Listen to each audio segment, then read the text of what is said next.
Hi friends, welcome to ಮೋಕ್ಷ cooking channel. ನಾನು ಇವತ್ತು ಕಡಲೆಕಾಳು ಮತ್ತು ಒಣ ಬಟಾಣಿಯನ್ನು ಉಪಯೋಗಿಸ್ಕೊಂಡು ಉಸ್ಲಿ ಮಾಡೋದನ್ನು ನೋಡೋಣ. ಉಸ್ಲಿ ಮಾಡೋದಕ್ಕೆ ನಾನು ಒಂದು ಅರ್ಧ ಕಪ್ಪಷ್ಟು ಒಣ ಬಟಾಣಿ ಮತ್ತು ಅರ್ಧ ಕಪ್ಪಷ್ಟು ಕಡಲೆಕಾಳನ್ನು ರಾತ್ರಿ ಇಡೀ ನೆನೆಸಿ ಇಟ್ಕೊಂಡಿದ್ದೀನಿ. ಈಗ ಇದು ಚೆನ್ನಾಗಿ ನೆಂದಿದೆ. ಈಗ ಇದನ್ನು ಒಂದು ಕುಕ್ಕರ್ ತೊಗೊಂಡು ಅದರೊಳಗಡೆ ಹಾಕ್ಕೊಳ್ಳೋಣ. ನಂತರ ಇದಕ್ಕೆ ಬೇಕಾಗುವಷ್ಟು ನೀರನ್ನು ಹಾಕ್ಕೊಳ್ಳೋಣ ಮತ್ತು ರುಚಿಗೆ ತಕ್ಕಷ್ಟು ಉಪ್ಪನ್ನು ಕೂಡ ಇದಕ್ಕೆ ಸೇರಿಸ್ಕೊಳ್ಳೋಣ. ನಂತರ ಇದನ್ನು 3ರಿಂದ 4 ವಿಷಲ್ ಕೂಗಿಸ್ಕೊಳ್ಳೋಣ. ಈಗ ಇದಕ್ಕೆ ಒಂದು ಮಸಾಲೆನ ಹಾಕ್ಕೋಬೇಕು.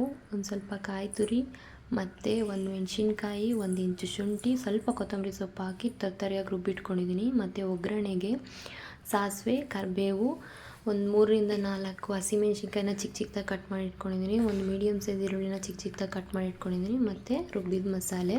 ಈಗ ಒಂದು ಪ್ಯಾನ್ ಇಟ್ಕೊಳ್ಳೋಣ.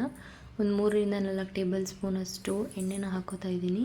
ನಂತರ ಇದಕ್ಕೆ ಸಾಸಿವೆ, ಕರಿಬೇವು, ನಂತರ ಒಂದು ಸ್ವಲ್ಪ ಹಸಿಮೆಣ್ಸಿನ್ಕಾಯಿ ಹಾಕ್ಕೊಂಡು ಚೆನ್ನಾಗಿ ಫ್ರೈ ಮಾಡ್ಕೊಳ್ಳೋಣ. ನಂತರ ಇದಕ್ಕೆ ಕಟ್ ಮಾಡಿ ಇಟ್ಕೊಂಡಂಥ ಈರುಳ್ಳಿ ಹಾಕ್ಕೊಂಡು ಫ್ರೈ ಮಾಡ್ಕೊಳ್ಳೋಣ. ಈರುಳ್ಳಿ ಎಲ್ಲ ಕಲರ್ ಚೇಂಜ್ ಆಗೋವರೆಗೂ ಇದನ್ನು ಫ್ರೈ ಮಾಡ್ಕೊಳ್ಳೋಣ.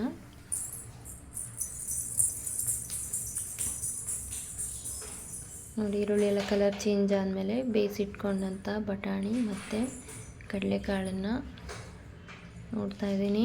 ಚೆನ್ನಾಗಿ ಬೆಂದಿದೆ. ಕೈಯಿಂದ ಪ್ರೆಸ್ ಮಾಡಿದ್ರೆ ಹಾಗೇ ಪ್ರೆಸ್ ಆಗಬೇಕು, ಅದು ಅಷ್ಟು ಚೆನ್ನಾಗಿ ಬೆರಿಬೇಕು, ಆಗ ಅದು ಟೇಸ್ಟ್ ಚೆನ್ನಾಗಿ ಬರುತ್ತೆ.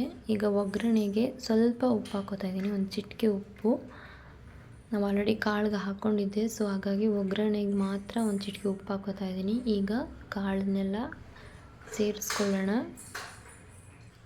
ಸೇರಿಸ್ಕೊಂಡು ಇವು ನೀರೆಲ್ಲ ಇಂಬರೋವರೆಗೂ ಚೆನ್ನಾಗಿ ಫ್ರೈ ಮಾಡ್ಕೊಳ್ಳೋಣ. ಈಗ ಫ್ರೈ ಆದಮೇಲೆ ಒಂದು ಸ್ವಲ್ಪ ರುಬ್ಬಿಟ್ಕೊಂಡಿದ್ವಲ್ಲ ಮಸಾಲೆ, ಕಾಯಿ ತುರಿ ಮಸಾಲೆ, ಅದನ್ನು ಹಾಕ್ಕೊಳ್ಳೋಣ. ಮಸಾಲೆ ಹಾಕ್ಕೊಂಡು ಚೆನ್ನಾಗಿ ಇದನ್ನು ಫ್ರೈ ಮಾಡ್ಕೊಳ್ಳೋಣ.